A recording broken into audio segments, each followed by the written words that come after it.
ွန်တို့ချာနေရာမညတိုင်းတွေကနာမည်ကျော်ကြားခဲ့တဲ့သမိုင်းဝင်တထုံမြို့အကြောင်းကိုတင်ဆက်ပေးသွားမှာပဲဖြစ်ပါတယ်။တထုံမြို့ဆိုတာကမြန်မာပြည်ထဲကမွန်ပြည်နယ်မှာရှိတဲ့မြို့တစ်မြို့ပဲဖြစ်ပါတယ်။တထုံခရိုင်ရဲ့ရုံဆိုင်မြို့ဖြစ်ပြီးတော့ဗုဒ္ဓမကွေကိုမျက်နှာမူချတဲ့မြို့လေးတစ်မြို့ပဲဖြစ်ပါတယ်။မြို့တည်နေပုံက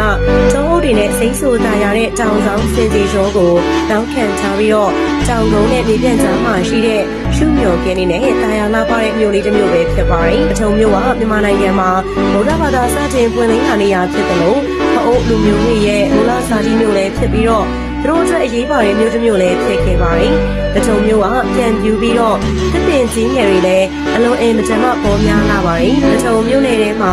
မွန်ကရင်နဲ့ဖအိုးလူမျိုးတွေအများဆုံးနေထိုင်ကြပြီးတော့ဒုတိယအများဆုံးကတော့ဗမာလူမျိုးတွေဖြစ်က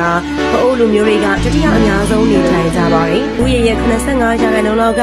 ဗုဒ္ဓဘာသာဝင်တွေဖြစ်ပြီးတော့ခရစ်ယာန်ဘာသာကိုးကွယ်သူတွေလည်းရှိကြပါတယ်။တထုံမြို့ကရှိအခါက